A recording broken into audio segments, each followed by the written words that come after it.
If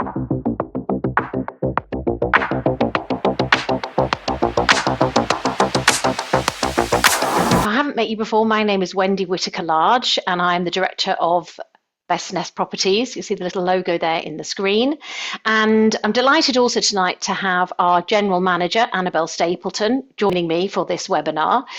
So I'm sure, Annabelle, I'll get you to jump in on bits and pieces, or you can correct me if I get things wrong, or you can address issues if I haven't spoken of them correctly. And I'm very happy for you to do that at any time. The aim of tonight's webinar is to give you an overview of the Renters' Rights Act that's coming in on May the 1st, to really help you understand some of those key changes.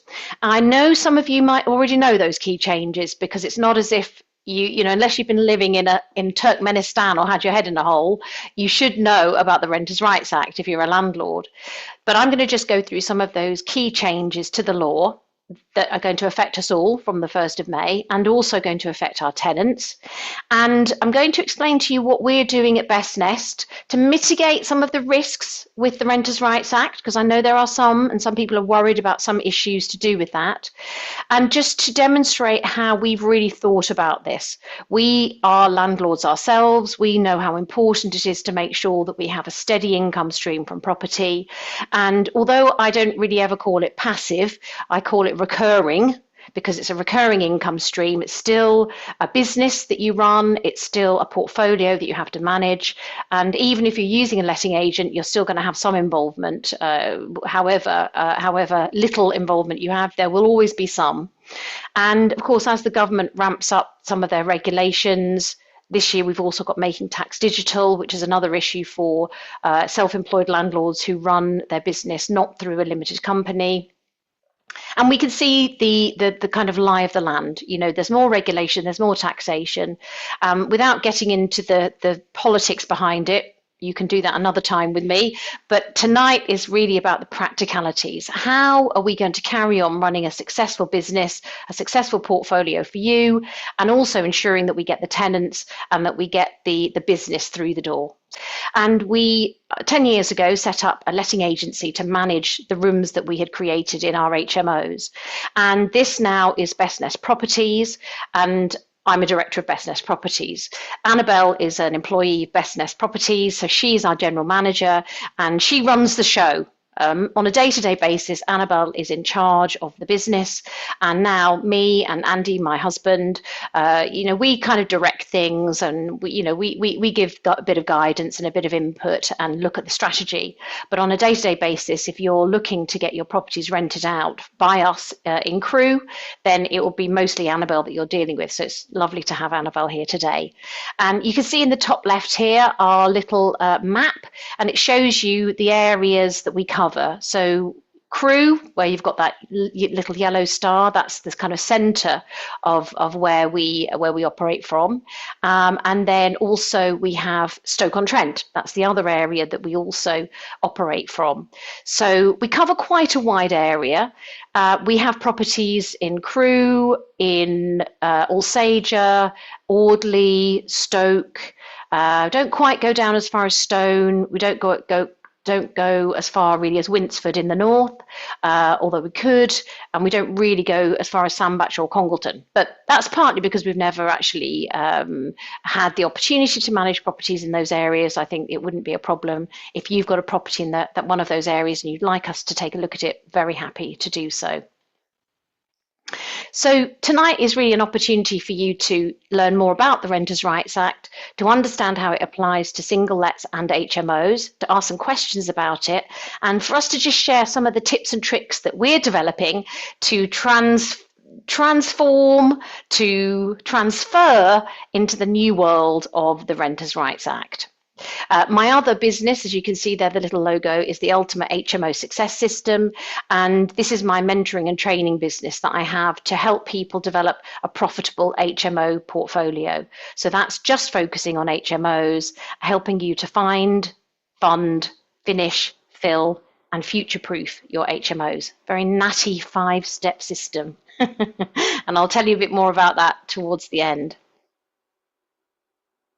So this is me, Wendy Whittaker-Large. I'm an award-winning investor. I've won a number of awards for my work in the industry.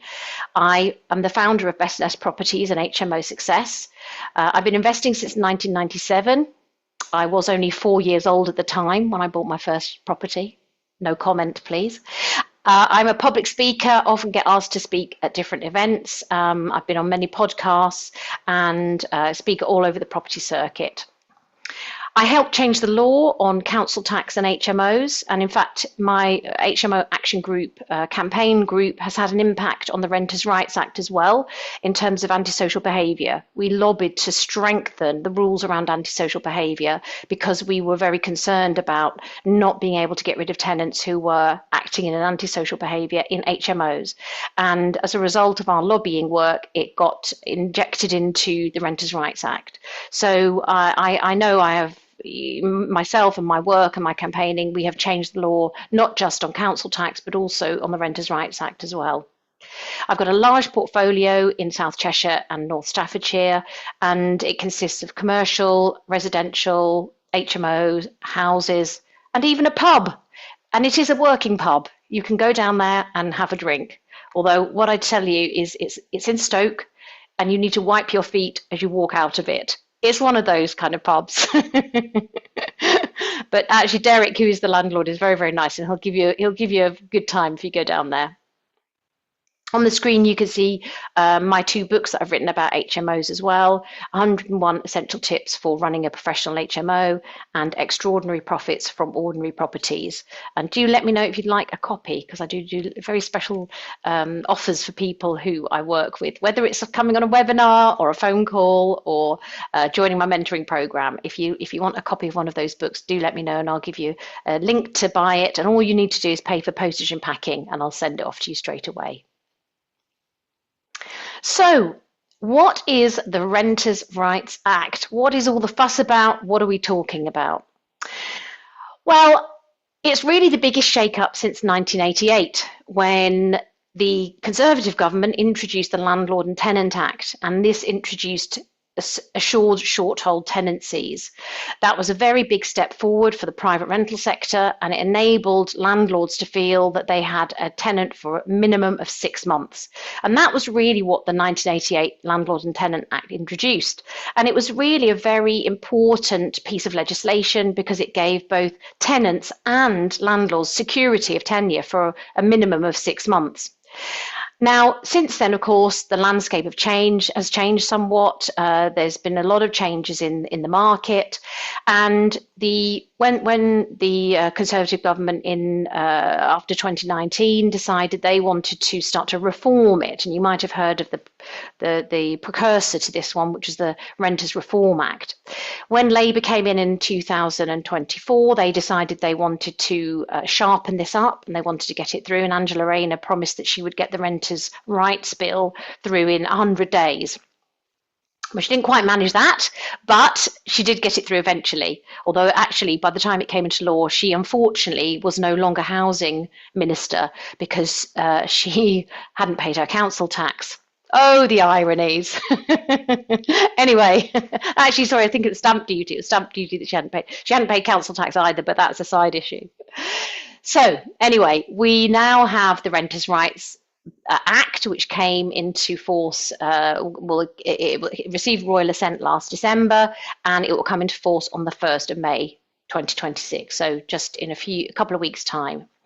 So let me just run through the key areas of the Act and help you to understand how that could affect you and your properties and your tenancies and what we are doing about it at Best Nest. So the first one is that the assured short-hold tenancy is going. There will be no longer an assured short-hold tenancy, which means that they will be periodic from day one. So all tenancies are going to be what's called assured periodic tenancies. And although the tenant will have to give 2 months' notice to move out, the actual rent period will remain as 1 month. So it'll be a 1 month rolling tenancy from day one. So that is a very, very big change. There is no 6 month minimum standard anymore, minimum timeline. It's going to be just a 1 month at a time. So because the AST is being abolished, this then also means that Section 21 is being abolished, because Section 21 was designed as a way of evicting tenants who had an assured short-hold tenancy. Well, now we're getting rid of the assured short-hold tenancy. You can no longer have a Section 21. Now, people had labelled this Section 21 eviction process as a no-fault eviction. What it meant was you didn't have to actually write down anywhere or tell a judge why you were evicting the tenant. It could simply be that you want to get your property back. You just want repossession of that house or that room. So people called it a no-fault eviction. But that's gone, or it will be going. And so from the 1st of May, the only way you'll be able to get back your properties is using a Section 8 notice. And we'll talk a little bit about that in a moment. So Section 8s are still there, and some of the grounds for Section 8s have expanded, and there are some new grounds as well.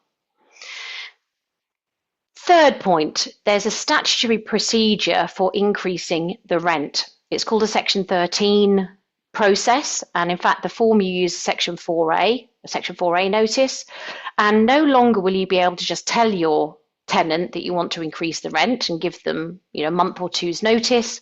You'll have to use a Section 4A notice, and you have to give them 2 months notice of that increase. So at the moment it's usually 1 month's notice. Sometimes it's actually written into the tenancy that they will automatically have a rental increase of a certain percentage per annum. That's gone. Or you'll have to use a statutory procedure, and you will only be able to do this once per year. Unless, of course, the tenant moves out, in which case, of course, you can then increase the rent in between tenancies. But during the tenancy, you can do it once per year, and you have to use the correct form and the correct deadline for doing that. Now, tenants will be able to challenge that, but they will have to pay a small fee to challenge that rent. Again, some of this is still in train. We're still waiting to hear a bit more guidance about some of this. There is no new ombudsman at the moment, although there's going to be, and it will be the new ombudsman that will deal with that. At the moment, it's just the current ombudsman. Now, Section 8 has been used regularly to help tenants when they are in arrears, or rather, help landlords when tenants are in arrears. And the Section 8 arrears has been very, very straightforward. If a tenant is 8 weeks or 2 months in arrears, you can serve them a notice. Once 2 weeks has expired, you can then escalate it to court, and then you can take them to court, and hopefully the judge will say yes, you've met all the requirements, and we can mandate that we'll give you a possession order for that particular room or house. Those timelines have expanded under the Renters' Rights Act. So what will happen is that your timeline will it's going to be 3 months in arrears now. You'll have to be 3 months in arrears before you can start action against a tenant who's in arrears, and you have to wait a month before you can escalate it to court. So that almost doubles the length of time that we're currently used to having to wait until we can take it to court. So this, of course, immediately rings alarm bells, doesn't it? You immediately begin to think, oh, yikes, if I'm going to have to wait longer before I can do anything with my tenant who's in arrears, how do I protect myself from that? And that's a really important question. I'm not going to give you the answer yet. I'm going to give you the answer in a little while. So stay on the line, stay tuned. Okay, 3 other things which I think are important, but particularly if you've got HMOs, they're perhaps a little bit less notable, because I think all of these are going to have get out of jail card freeze because you're running an HMO. The right to request permission to keep a pet. You can't discriminate against people who've got children or are on benefits. Again, though, we'll talk about that and how that actually will work in reality. I've mentioned the ombudsman. That is not yet set up, the new ombudsman. There's going to be a database requirement. Again, that's not even ready yet, so we don't know the details of that particular system. And the decent home standards will also be at some point imposed, but that is not yet. So we've got time to implement some of that. And I think there's more guidance that we're waiting for from the government on all of those. So, oh dear, sorry, let me go back. So we're calling it the Big Bang, May the 1st, 2026, the death of the AST and the birth of the APT, the Assured Periodic Tenancy. So what does this mean? Well, it means that on the morning at 1 minute past midnight on May the 1st, boom, all your tenants will automatically have their ASTs converted into APTs. Now, in reality, actually, nothing much will really happen. There won't be some magic moment where all that paperwork gets changed. And in fact, you don't have to even send out a new APT at that stage. But what you do have to do is send out an information sheet. And again, let me come to that in a moment. But effectively, every assured short hold tenancy will officially become an assured periodic tenancy. So it doesn't matter whether your tenant has been with you for 2 months, 2 years, 20 years, their AST will convert on that date into an APT. And effectively what that means is the clauses in their current AST that relate to their eviction, for example, under a Section 121 notice, or let's say they've only just moved in, so they get a 6-month assured tenancy, that will be null and void. It will go to an assured periodic tenancy on the 1st of May. So this has some implications. If you've got people who maybe have been in properties for a long time, they're going to have to shift over to a new type of tenancy. And especially if you've got tenants who've just moved in, they moved in thinking they had a 6-month tenancy. Now they've actually got a 1-month rolling tenancy. And there's no expiry date on that. It could expire in 6 months, 10 years, 10 months. There's no expiry. Mostly the choice is going to be down to them when they want to end it, more than the landlord when the landlord can end it. So this gives security of tenure to tenants in theory. I think we'll wait and see whether this actually happens. But what it means is that tenants can stay indefinitely unless their landlord can prove a Section 8 ground to evict them from that property. And some of the reasons why a landlord might want to evict them, yes, arrears would be a key one, possibly because the landlord wants to sell the property. They might want to move into the property themselves. They might want to do a refurb to the property, a big refurbishment project. They might want to turn a single buy-to-let into an HMO, for example. So there might be various reasons why they need to get a repossession of that property, and the ground 8 clauses will identify which one it is and what kind of information you need to be able to prove that you need to get possession of that property. But certainly there's much more onus now on the landlord to be able to provide that information, and it's going to be much more of a kind of process-driven situation. Having said that, my experience with tenants for a long time, many years, nearly 30 years now, is that when you build good relationships with them, when you explain to them what you want, if you wanted to get back your property because you were selling up, often you can come to an agreement with the tenant.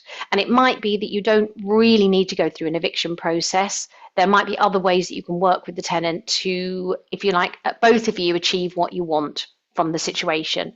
And I think some of this is going to require us to be not exactly flexible, but certainly to mediate, to maybe offer other incentives to the tenant, so that you don't have to go through the hassle and the pain of a Section 8. Now, the government has released a government information sheet, and you can see a little copy of it there on the screen. It's called the Renters' Rights Act Information Sheet 2026. Snappy title.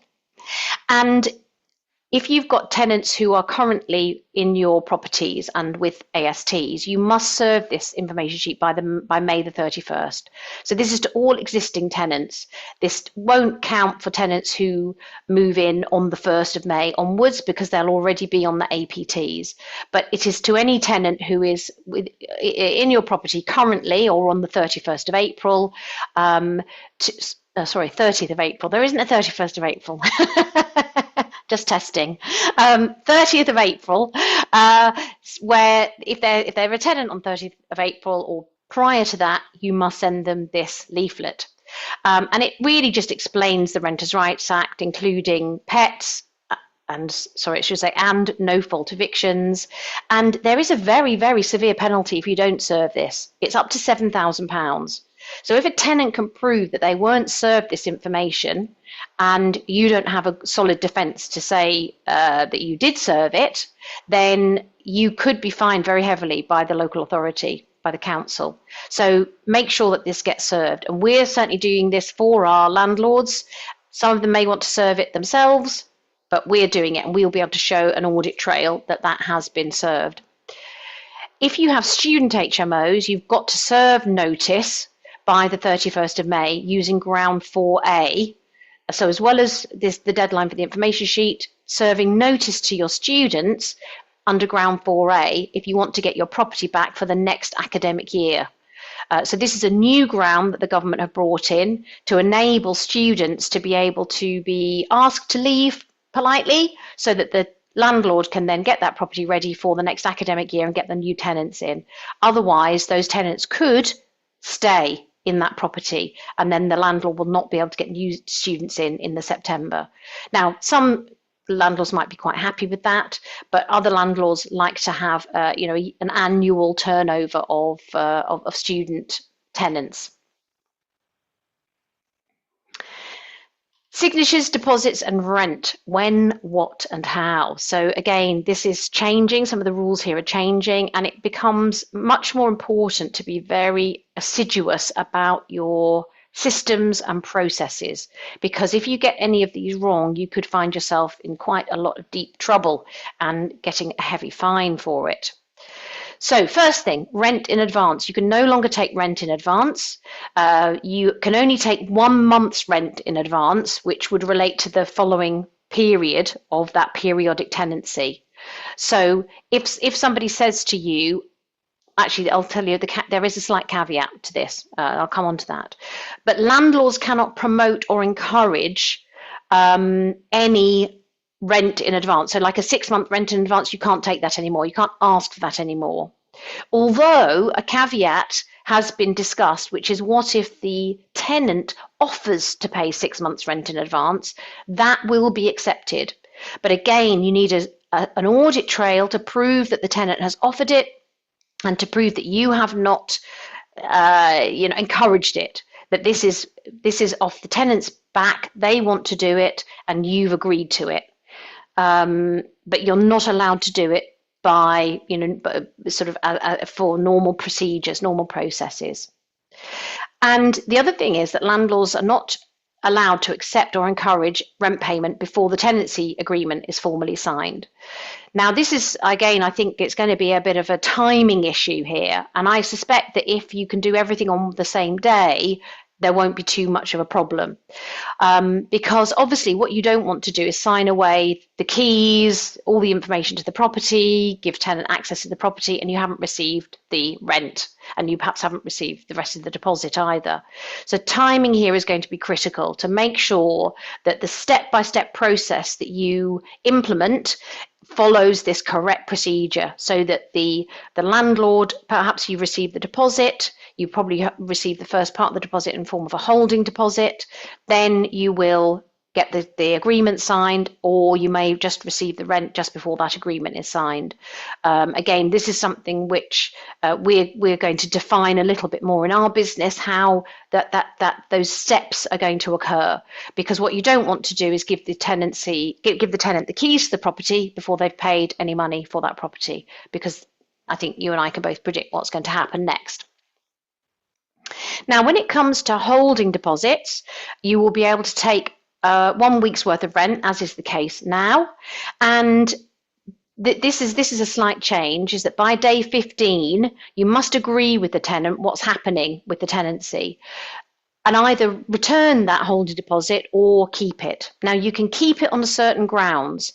If the tenant, for example, fails a credit check when they didn't tell you that they had bad credit, if the tenant withdraws from the process, I think there's a couple of other reasons why as well.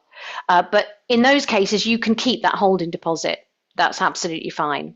But if by day 15 you have not acted in a proactive manner to get that tenancy over the line and to get everything signed, sealed, and delivered for the tenant, potentially you will lose that opportunity to hold that holding deposit beforehand. You can't take a holding deposit and just keep it for months and months and months and months. Sometimes this has been more prevalent in the student sector, where students might start looking for properties a good year in advance. Well, that will no longer be allowed. I think in the professional sector, generally we find that if somebody pays a holding deposit, they're pretty keen to move in fairly quickly, and therefore we can demonstrate activity against that deposit. So it's the risk is much lower. But certainly in students, that's something to be aware of. And then the third one, which is quite important because this actually has other impacts, you can't allow people to bid for rent. In other words, this means that if you advertise a room or a property for, let's say, £700, £800 a month, that's the amount, that's the maximum amount that you can actually take for that property. So if it's currently, what happens if you've got a property that maybe you've slightly under advertised and you've put it on at £500, you might get rental bids. You might get a bit of a bidding war going on, and you can then look and think, oh, perhaps I've slightly undercharged for this property, but now I've got 4 people who want it, and one couple is prepared to pay £650, another one's prepared to pay £600. Great, I'll take the couple who've got the £650. Or if the couple with £600 have got a better track record, perhaps they've got a little bit more security, perhaps they've got better jobs, you might decide to take them. Well, in the new world of the Renters' Rights Act, if you've advertised that property at 500, you cannot take 600 or 650 pounds. It has to be capped at that level. Now, I can see other implications from this. I can see people putting rents very high in between tenancies, because rather than having an upward auction, you're going to have a downward auction. And actually, this is something we already do with our rooms. We tend to put them on a slightly higher level, and then if we don't get much interest, we'll bring down the rent. We'll do it like a reverse auction until we hit that sweet spot where we're getting viewings and we're getting people interested, and then we can choose which tenant we wish to take. So I think already from what we're doing with HMO rooms, we're prepared for this kind of backward auction process. But I think for people who only rent out single buy-to-lets, you're going to find that that's what you'll have to do, is you'll have to set the rent a little bit higher and then almost bring it down to hit that level where your price meets the demand. Now let's just very quickly talk about notice periods. So this, I think, is a very big change and is actually potentially going to have quite a lot of impacts. So first of all, tenants can serve notice to leave any moment in the tenancy, even on day one. So they could move in and give their notice straight away. Now that would be a pain, wouldn't it? That's like my worst nightmare because you think I've done all this work. And actually for our landlords as well that we look after, this is also their worst nightmare because they have to pay us a fee, a tenant find fee. So they're going to be thinking, we do not want this to happen. We don't want somebody to move in and use it like a sort of medium serviced accommodation stay or a medium term hotel stay. We want them to move in and live there. I actually think with some of the stages, the hurdles that tenants will have to go through to set up a tenancy, that might well deter them from leaving too early, because the pain of getting a room, the pain of moving into a property is probably going to make them think twice about whether they then want to do it again in 2 months' time. That's just my feeling, but I think that's very likely to happen. Number 2, tenants must give a minimum of 2 months' notice. So this is called the rental period rule, and that their notice must expire at the end of a rental period. So in other words, let's say they moved in on the 15th of April, today, and they gave their notice in 3 days' time. Well, therefore, their notice would almost be 3 months. They'd have to give almost 3 months' notice because they have to. Their notice period has to align with their rent period. So if they haven't given their notice in today, They can't move out on the 15th of June or the 14th of June. So it would have to be the 14th of July when they would move out. So in some cases, some tenants are potentially going to owe you rent when they move out because they are not going to be able to organise themselves or to give enough notice to leave. Now, bear in mind that this depends on your contract. We've adjusted our contracts to put this clause into our contract because currently it's a 1 month notice period that we have in our standard contract, but that's changed to a 2 month notice period. But it means that the tenant's going to have to be very clever, very sharp, very on the ball to give that length of notice. And one of the things that I've said a few times already is the fact that a lot of tenants, when they're moving, it's because of a job. And they often only get 1 month's notice that the new employer wants them to start in a month's time. With the Renters' Rights Act, it's going to be much harder for tenants to do that because they're going to have to make a decision. Either they can't move job because their employer wants them to start in a month's time, but they're still living in the property and they have to pay rent, and they have to give 2 months' notice to leave, or they'll have to turn down the job, or maybe they could negotiate with the employer. But I could see this having impacts on the tenant market. And of course, if the tenant doesn't give sufficient notice, if they don't give you 2 months' notice and they move out within a month, the deposit that they've given to you can be used in lieu of rent. So I could see a situation where tenants give their notice, they then realise I'm going to have to leave sooner than I thought. I still am due to pay that second month's rent, but I'm not going to because I'm off. They move out.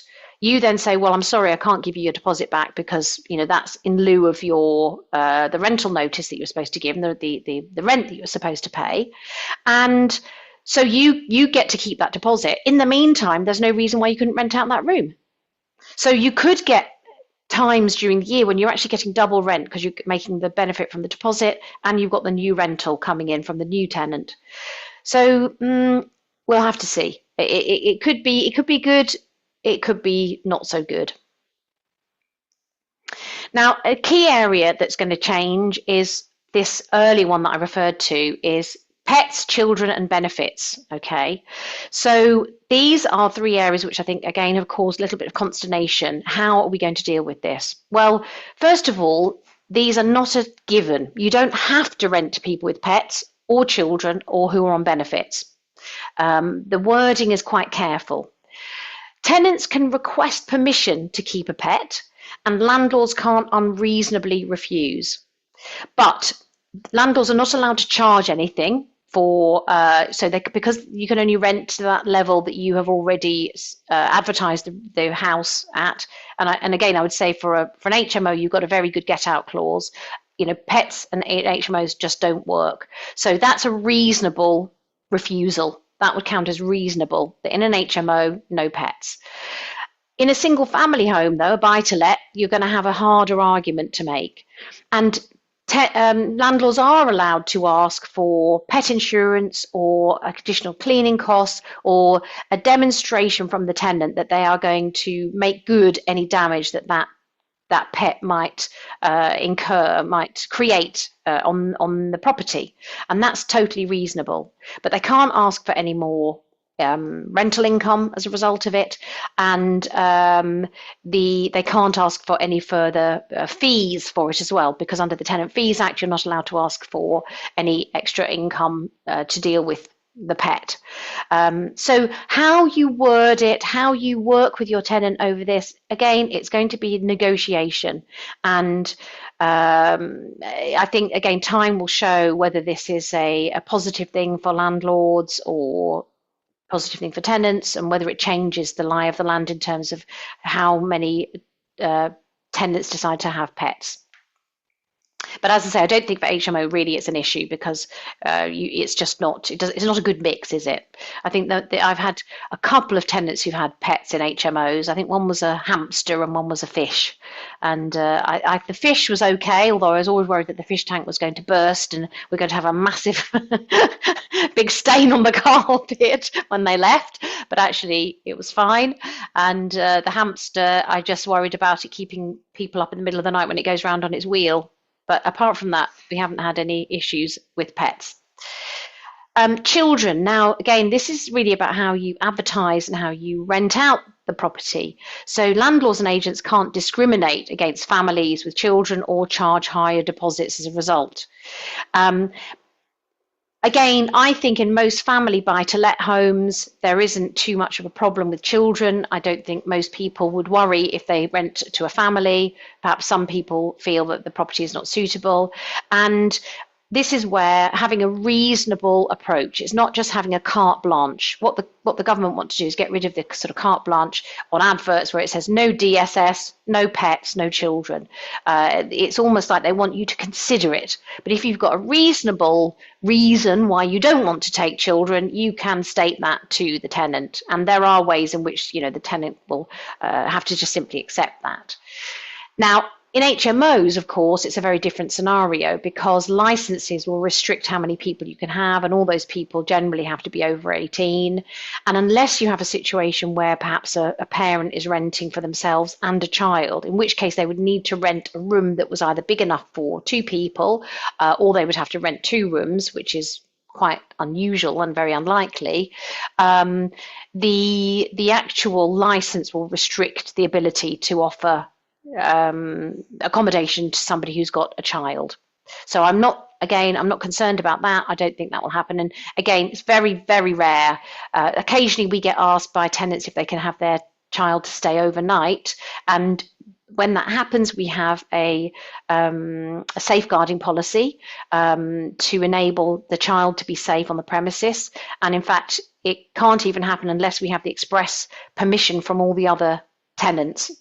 And we stipulate that as a condition, because what we don't want to do is find that the tenant has brought their child in overnight and one other tenant is, say, on a night shift, or the child is young and cries during the night and so on, and disrupts the other tenants, because an HMO is really for adults. It's not a children's home. It's not there for a family. It's singles, possibly couples, but it's for adults. The third one, of course, is benefits. Refusing tenants based on benefit status, i.e. universal credit, is now illegal. So again, this is where wording is very important. You've got to now assess applicants on affordability and references, not on their source of their income. That's now become, illegal to do that. So again, if you're not convinced that that room or that property is affordable by that particular person, then that's something that you can feed back to the tenant. You can share that with them. And in fact, even this week in our business, we've had a team meeting to talk about how do we approach, how do we deal, how do we respond to tenants who are on universal credit? Because up till now, we've been able to say, I'm afraid that we don't accept people on benefit, but that will become illegal. So we're going to have to be quite careful about how we assess and how we, if you like, gatekeep. Again, I think in an HMO, it's entirely reasonable to say this is a property which is for working professionals, and the mix would not work well with having somebody who's not working with working people. Now, that is a bit of a grey area, and I think it's going to be one that will possibly be tested in court before we know the outcome. Am I prepared to be the landlord that has it tested in court? Yes, probably I am, actually. I'm quite a kind of, gung-ho person. I don't mind standing up for the rights of landlords. So I would step forward and be willing to have it tested, although it could be very expensive. So I'll tell you what my bank account details are beforehand. You can make a contribution if you feel so moved. But I do think that being able to use the HMO structure as an excuse is very reasonable, because we know you wouldn't generally put working people into a student HMO, you wouldn't put students into a necessarily a professional HMO, and you wouldn't put a social housing tenant into a student HMO. These are discrete categories of HMO, and they work best where you have people of the same ilk and the same kind of working pattern living together. Rent increases, so just to highlight this, you can only do once a year with a Section 13 notice, which is called a Form 4A. This can only be served once a year, and a minimum of 2 months' notice is required. So you need to be really organised to get this done. Now, a tenant can complain to the Ombudsman, and they'll have to use the current Ombudsman system because the new one for the Renters' Rights Act hasn't yet been established, but they have to pay £47. That was brought in a couple of weeks ago, actually. And it really is to stop those tenants who will just automatically argue about their rent increase and then slow down the whole process. Because the rules state that only once the agreement is reached about how much the new rent will be, will the new rent start from. Now, if that agreement has taken 6 or 8 months to reach, your tenant has been on the lower level of rent for 6 or 8 months, and you've effectively been losing out. Even if the Ombudsman does agree with you that your rent increase was in line with market rents and is perfectly fair and reasonable. Nevertheless, if the tenant escalates that to the Ombudsman, the date of decision is the date that the Ombudsman makes the decision, not the date that you first sent the rent increase to the tenant. So beware of what you call vexatious litigants. Got to try and avoid that. And this is one way to do it, that there's a little bit of a price point for them to do it, and they'll have to fill out a form and all that guff. So hopefully it might stop some tenants doing it. So I suppose the message is keep them at market rents, try and increase only to the market level of rent, whatever that is. And again, because we're going to see rents rising higher due to the fact that you can't raise them so much, and also because you can't allow rental bidding to take place, I think we're going to see advertised rents be much higher. Well, we will then use those advertised rents as an argument to say, look, market rents have gone up, even if that actually isn't the agreed rent eventually. So I think there's going to be some interesting price points around rents. And you can't raise rents more than market rent as a way of getting rid of the tenant, as a way of encouraging them to leave. Although, again, I think it's going to be interesting to see at what level it actually happens as opposed to what the government wants to have happen. I think it's possible that it will happen and tenants won't complain, they'll just move out, and then you'll be able to increase the rent again for the new tenant if you want to. Now, evictions. So this is obviously a key area that many people are concerned about now that we no longer have Section 21. So the mandatory threshold for eviction will increase from 2 to 3 months arrears and increase the notice period from 2 weeks to 4. So earlier I mentioned that this kind of doubles the period of time that you're going to have to wait before you can escalate it to the court. But there are a couple of other things as well in terms of thinking about not just arrears here, but thinking also about your when you might want to get a property back because you might want to move into it, for example. So tenants will benefit from a 12-month protected period at the beginning of a tenancy. And this is restricted so that landlords can't evict them to move in or sell the property during those first 12 months. So if you do want to evict a tenant, you're going to have to find a different ground under Section 8 to do it. And landlords won't be able to use those some of those other grounds to sell a property in the first 12 months of a tenancy. They'll have to give 4 months notice to the tenant, and they can't market the property for 12 months after the notice expires or the claim is filed at court.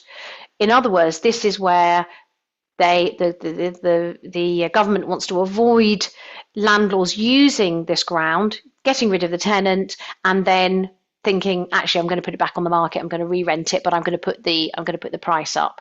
It's very convoluted. I think I could see this changing in time because I think a lot of people will just keep their properties empty rather than put tenants in them, and we're going to have an even worse problem with the rental market.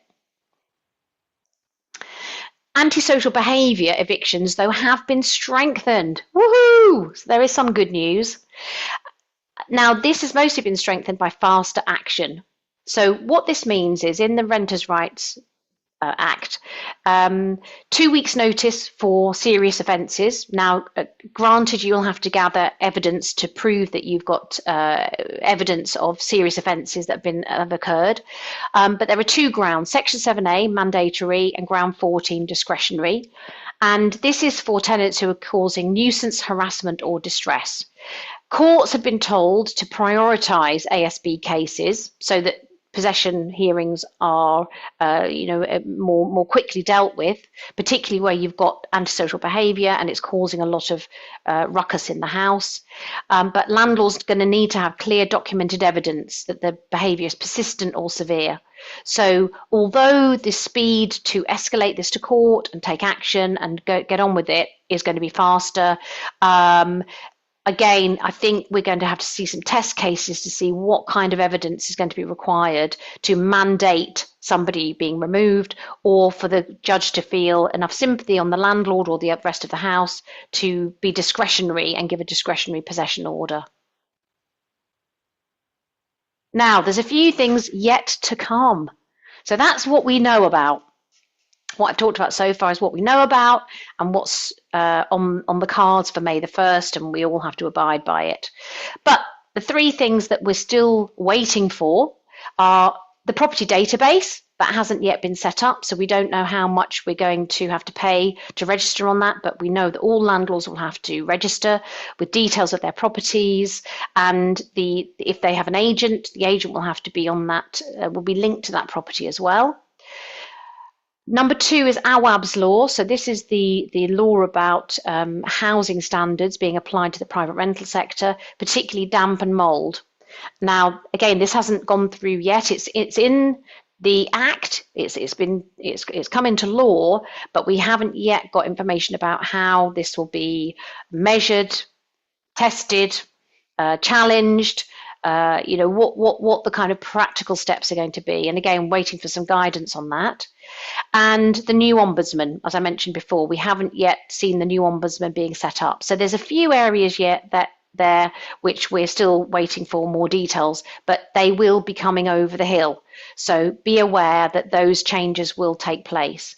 Now, we tend to work very closely with tenants. If we have damp and mould, we do a bit of an assessment, and sometimes it's to do with the property or something the landlord needs to do, but sometimes it's the tenant not airing the room, not understanding about just condensation that occurs naturally from breathing and washing and, drying washing inside. That's a classic example, particularly in HMOs.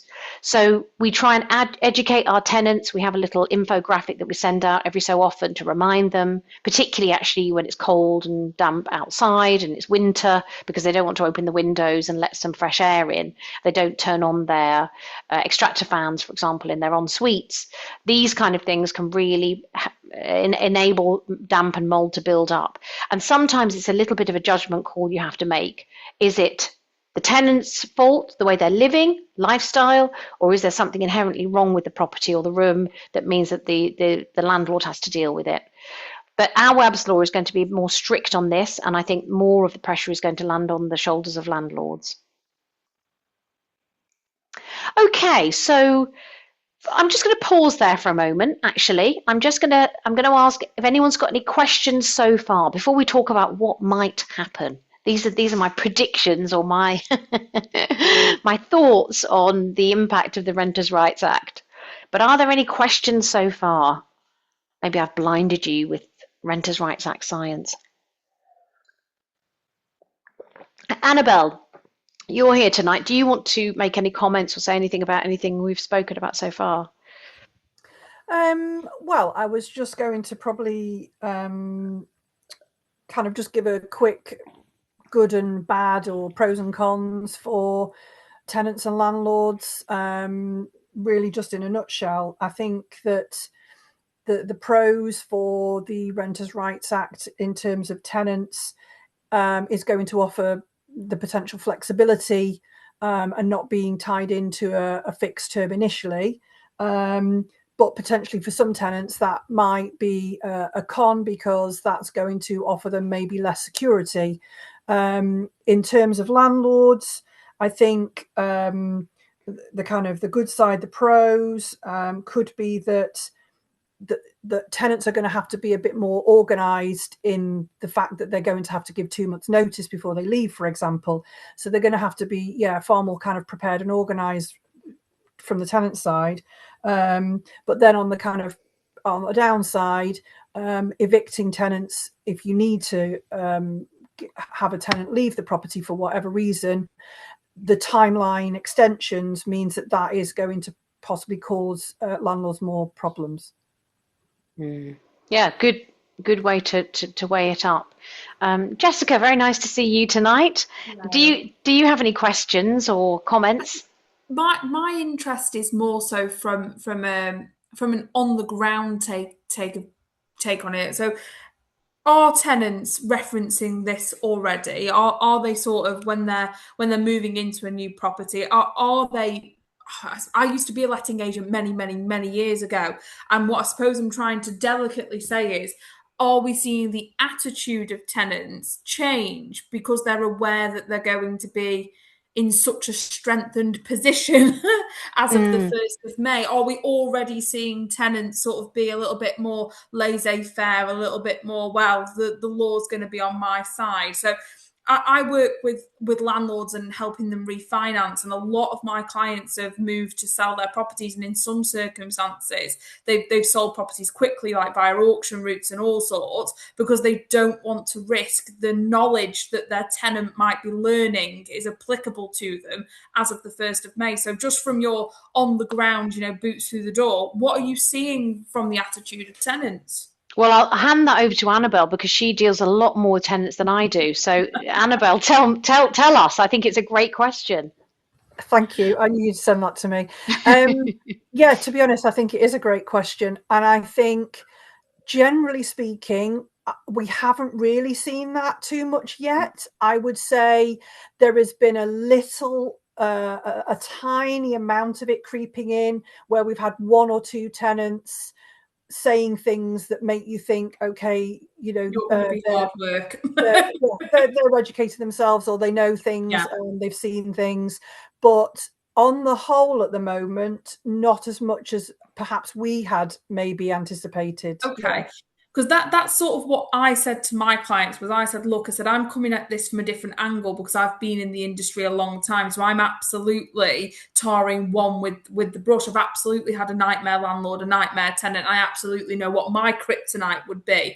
But obviously when I'm speaking to one of my clients that I last spoke to maybe 18 months ago when they were refinancing, and now I'm meeting them and they're telling, oh my God, this act is going to ruin my portfolio. It's not worth it anymore. If I get one tenant that knows too much or interprets it one way, it's not worth it. I'd rather sell out. And of course, my sort of concern for the new market, if you will, is that how do I settle my clients' concerns and reassure them that it is a suck it and see, but it is worth sucking it and seeing. I mean, when Julie was saying, pardon me, not Julie, I've just looked at a name on the screen and immediately said it. When Wendy said before, this is going to cause that the housing shortage isn't going to get better, it's going to get worse. We're going to see, much more longer periods where properties are going to be sat empty because they can't do anything. And I'm sort of sat there going, yes, we're going to see a much shorter supply of property, which will lead to rents rising on those properties that landlords can rent out. So yes. I'm sort of sat there going, look, I'm not expecting a mini COVID to happen again, but there's absolutely going to be a premium attached to a landlord that is happy to welcome these risks that come on the 1st of May. And yes. I suppose it's very difficult as an advisor to have that conversation when I'm met with, but what about the tenants that know they can do all of this? And that's it's very rare that a client gets me in a position where I can't find an answer. I think it's really, really important though, because you're absolutely right. There's lots of landlords who've decided, yikes, this is the straw that broke the camel's back. I'm off. I've absolutely had enough. What with all the tax changes and all the other legislation and all the renters' rights. Yeah, exactly. EPCs, blah, blah, blah. They've had enough. They're off. And I'm going to talk about why I think that is a bad reason, because I think there's huge opportunities out there. So I'll Yeah. come on to that, Jessica. Maybe the next few slides might actually help you a little bit to give some answers to your clients too. Could I also add there, sorry, just to come back to Jessica, I think it's really just about preparation, organisation, having good record keeping, compliance. I think if you're well organised and prepared as a landlord, then you shouldn't be too worried about the changes, because there's been legislation in the past. We've all survived it. I think that's it, isn't it? You've got to just prepare, fail to prepare, prepare to fail, or whatever it is. So, yeah, that's it, exactly. If you fail to prepare, you prepare to fail. Exactly. There's absolutely two attitudes to it, and I am absolutely seeing a difference between the investors that I was working with 15 years ago with their two up, two downs in and around CW1, CW2, to the investors I've met in recent years where they're doing exactly what Wendy specialised in. They're purchasing property and they're renting it by the room, creating en suites, this, that, and the other. There definitely seems to be, from where I'm sitting, a very big difference in attitude between those that bought singular properties and those that turned them into a business. I absolutely feel that my clients that are more business minded, they have got a much lower risk aversion. They're much more like, let's go, like it's absolutely fine, we'll see. Whereas my clients that bought a couple of houses in the 80s, a couple more in the 90s, a couple more in the noughties, they're the ones that are a little bit more shaking in their boots a bit. And I think it's because they bought in a different climate where they didn't buy it as a business. They bought it because there was surplus cash and property was available. Yeah, that's a really good point. I think that's true. Yeah. So it's really good to speculate. We obviously don't know how it's going to impact the private rental sector, but here are some of my thoughts anyway, and you can agree or disagree with me, and that's fine. So first of all, between tenancies, you can increase rent to really whatever level you like. There's no cap on what you can increase it to. So I do think we're going to start to see rents going up quite significantly, and they'll be advertised at those levels. So again, when you're then thinking about increasing the rent during a tenancy, you will be able to use those new market rents as a way of establishing a benchmark. So this really could push rents up quite high. 2 months' notice will impinge on tenants' ability to move fast, like they're perhaps used to doing now. You will be able to keep all the deposit, which is going to be still capped at a maximum of 5 weeks, if they don't give you sufficient notice to move out. So again, this could be a positive. And in fact, at the bottom, I've just said tenants might not be able to give 2 months' notice due to their job. So you can keep that remaining deposit and still rent out the property. So there's maybe a bit of a double whammy there for you as a landlord, but not so good if you're a tenant. So yeah, Annabelle's point, be organised. I think guarantors will become more necessary and more demanded, so that you know that the tenant you're taking on is likely to pay the rent, given the risk of arrears will potentially go up if your tenant is not a good tenant. So again, I know some people have said this is going to increase homelessness. This is going to increase, more people looking for social housing, because the private rental sector is going to get much stiffer. And because there's going to be fewer properties available and the prices are going to go up, it's just going to become harder for tenants. If you have bad credit as a tenant, you're going to have to be careful or deal with your bad credit, because that CCJ, that bad credit, is going to show up on your credit report and may well preclude you from being able to get a new property. There's going to be much more admin and visibility for landlords, no privacy about what you own. And for some landlords, that's a real off-putting reason to be on that landlord database, and they're going to want to find other ways around it. But I know there are no ways around it. I've looked at what they're proposing so far, and it is what it is.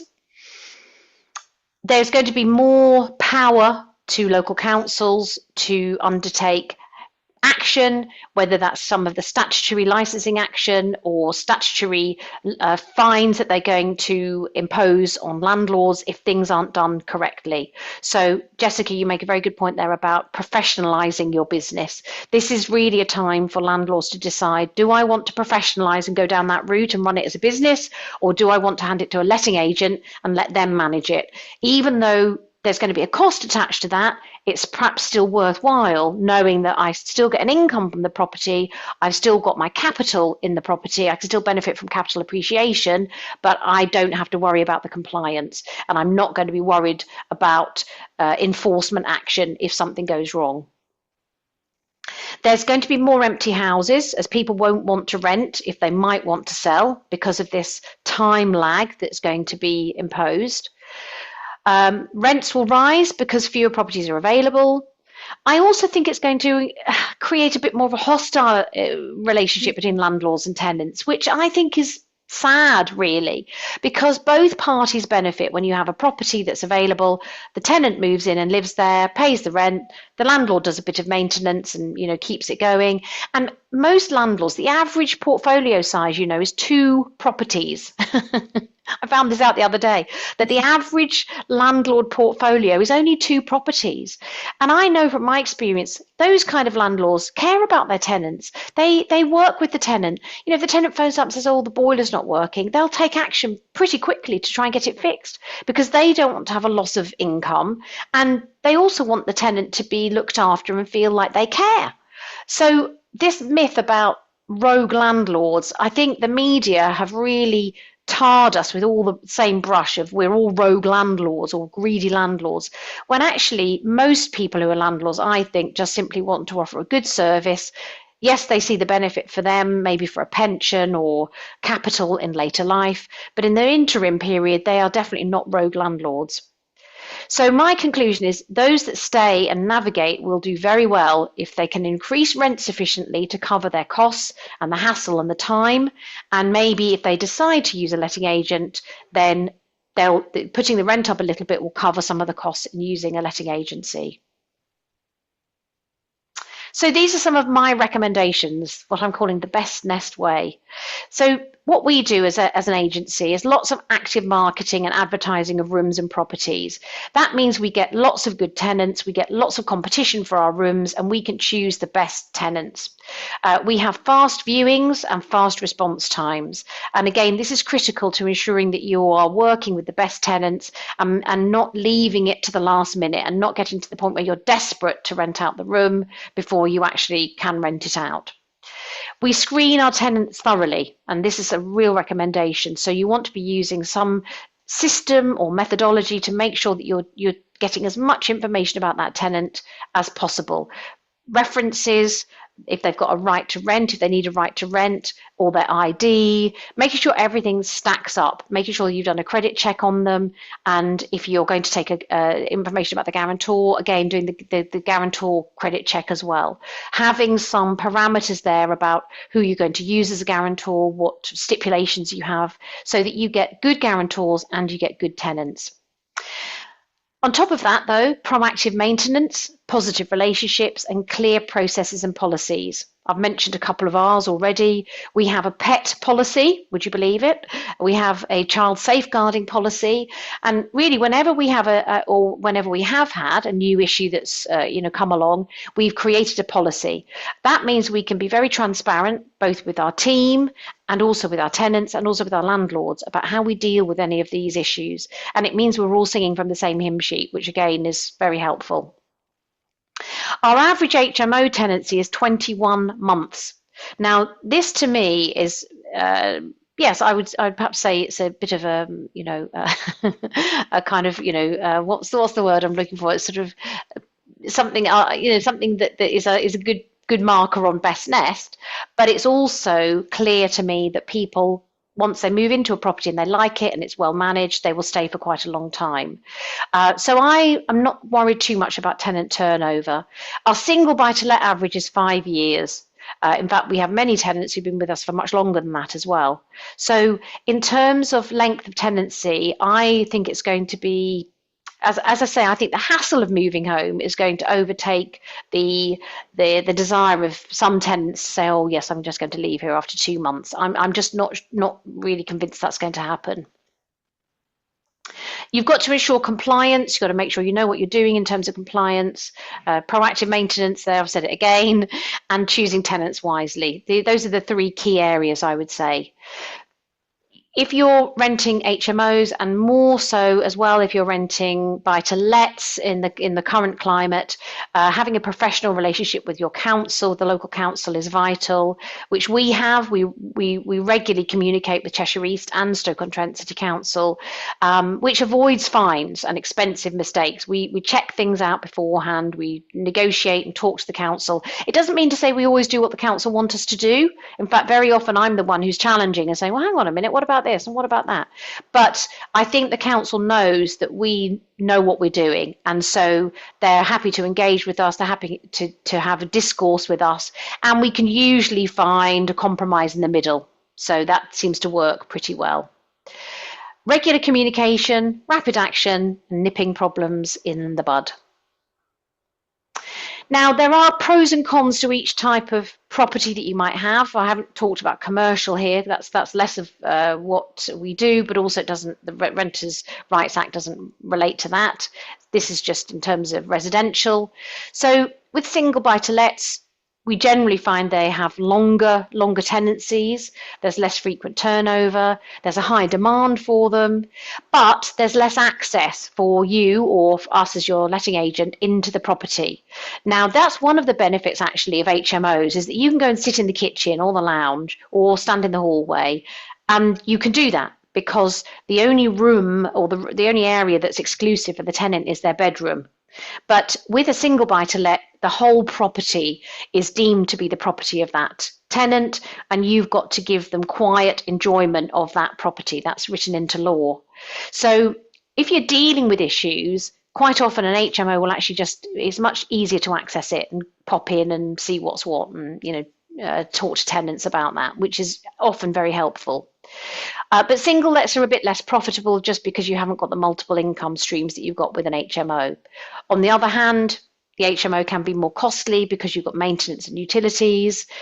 Demand can be a little bit more up and down for HMOs. We sometimes find different times of the year. It's quieter because it's more profitable. There's more competition. So being proactive and busy and focused and responsive is critical to running a professional HMO business. But of course, you have the benefit of more cash flow as well. So you have to weigh up what works best for you. And I do think that whether you're a single let portfolio landlord or HMO portfolio landlord, or you've got one of each or just one of either, doesn't really matter. There are pros and cons to both of them. But the question is, can you do all of this and stay sane? How can we help? Well, this is a little example of our management fee for a single buy-to-let. It's 10% plus VAT, so it's 12%. And I wanted to just give you a bit of an example of a property that we manage in Stoke-on-Trent. The rent of this property is £900 a month. So the landlord pays £108 management fee. So their net monthly income after you paid those fees is £752. If we go to the right-hand side of the chart, you can see that we also put in something for maintenance, which works out about £40 a month. Often, actually, it's not even as much as that, but it's good to have something in your budget. And then there's bits and pieces for compliance as well, gas safety, EICR, etc. And there's some money there for insurance. So total cost £2,300. But of course, what we haven't put onto that spreadsheet is the cost of the mortgage. So I'll show you though. This is the property that I'm talking about. So this is a property in Ford Green Road. It's a 2-bedroom terraced house, a very nice 2-bedroom terraced house. Actually, it was fully renovated when this landlord bought it. He bought it for £90,000. The mortgage is £67,500, which equates to £281 per month. So if we take the cost of the mortgage off the other income, that gives him a net of about £471. And the tenants who, when he first bought this property, the tenants moved in within a few weeks, and they've been the same tenants throughout, and they've always paid their rent on time, never had any problems with them. Now, if you take into account his deposit of £25,000, which is the deposit for the property and costs, it gives him a 22% return on capital employed, and that's with it being fully managed. So this is an example of how buy-to-let can really work. Now, this is obviously a Stoke example, but we can find similar examples in Crewe. It's not impossible to find these properties if you get the right balance between the quality and the cost of the property and the potential income that you can make from your tenant. Now that 471, it's not going to be life-changing income, is it? It's not going to replace your income from your job in I don't know, customer services or even as a driver. It's not going to meet the minimum wage. It's not life-changing. Except for this particular landlord who decided that he had had enough of his job in the city, decided to give it all up and travel around the world. And this particular landlord is now traveling around the world, partly living on that £471 a month that he makes. And this is what he said to me the other day.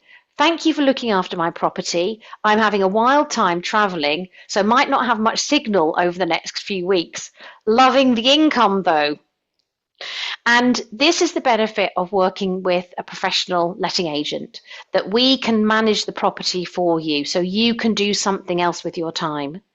That cost this landlord £108 a month to enable him to feel that his property is being managed, being looked after, being rented out, and it doesn't affect his income. It doesn't affect his lifestyle, I should say.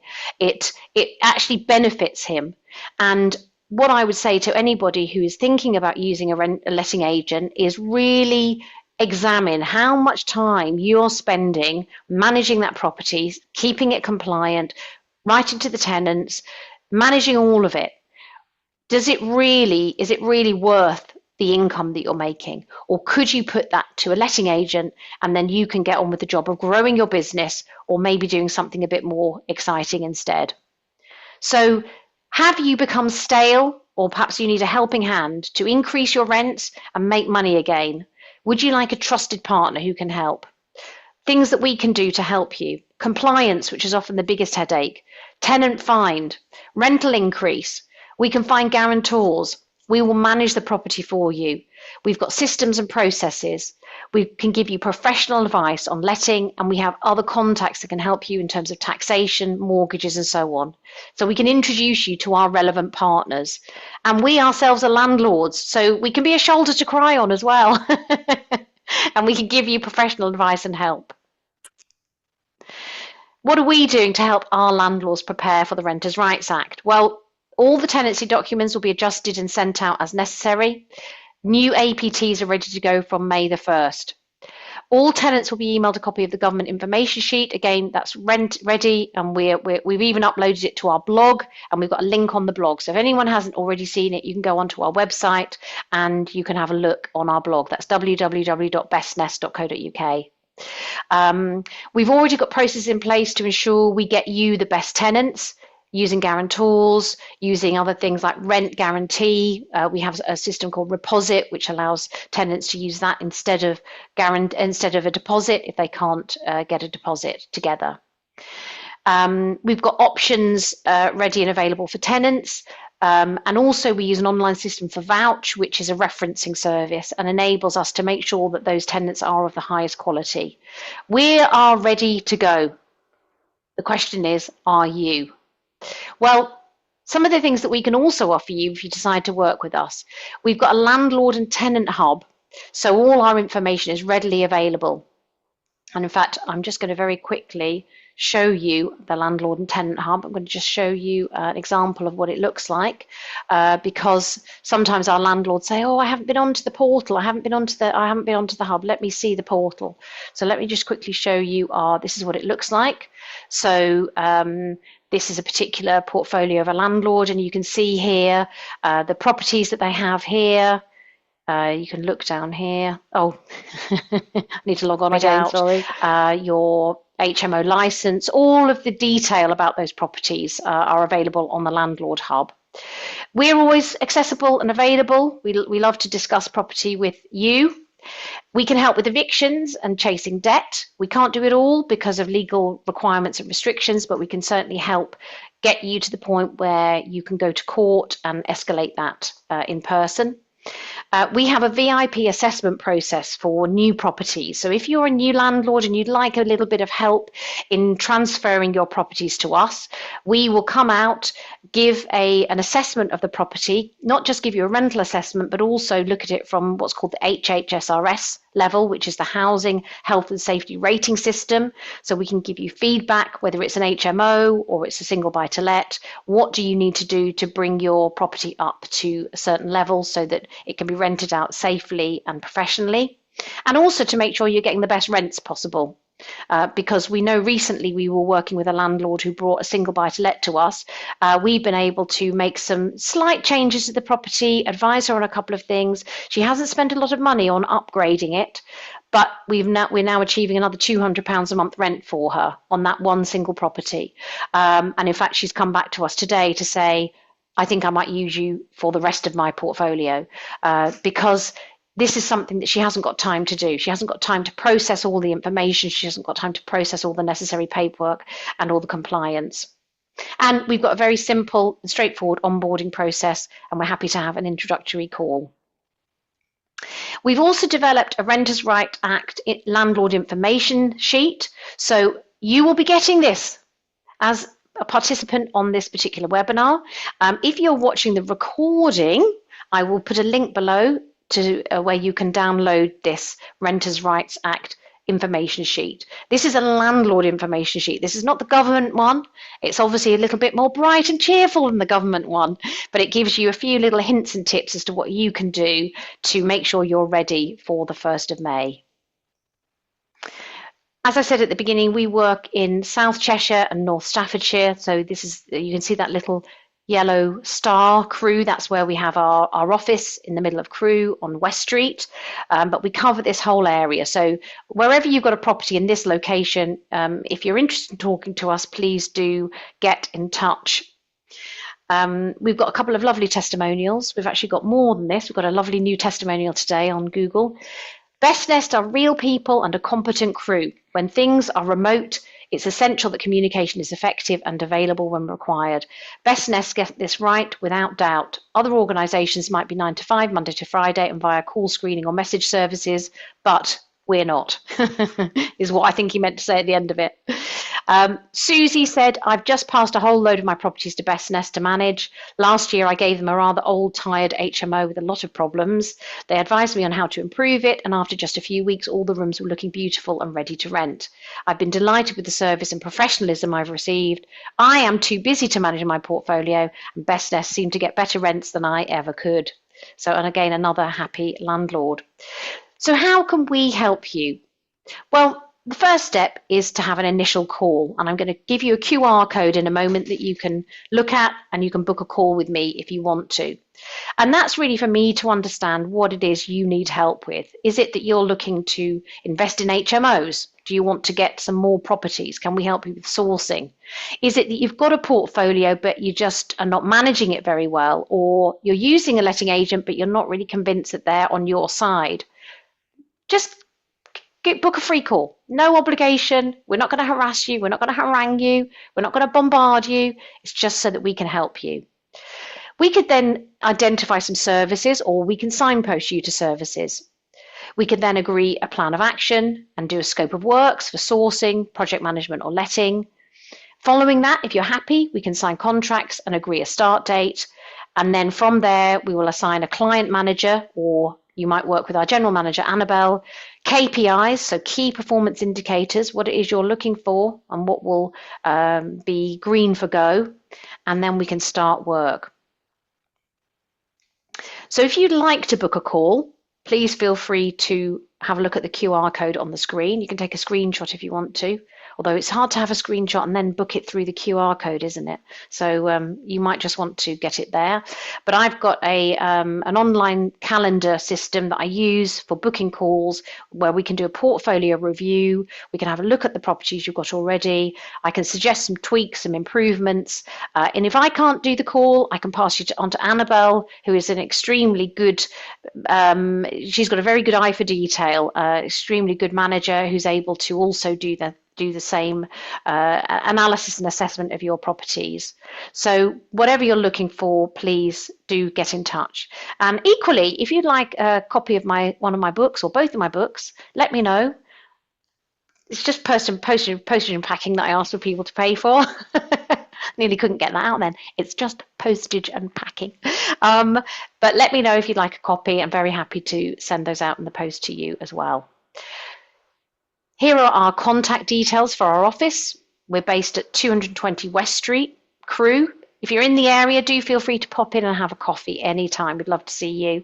Our email is contact@bestnest.co.uk and our website is www.bestnest.co.uk.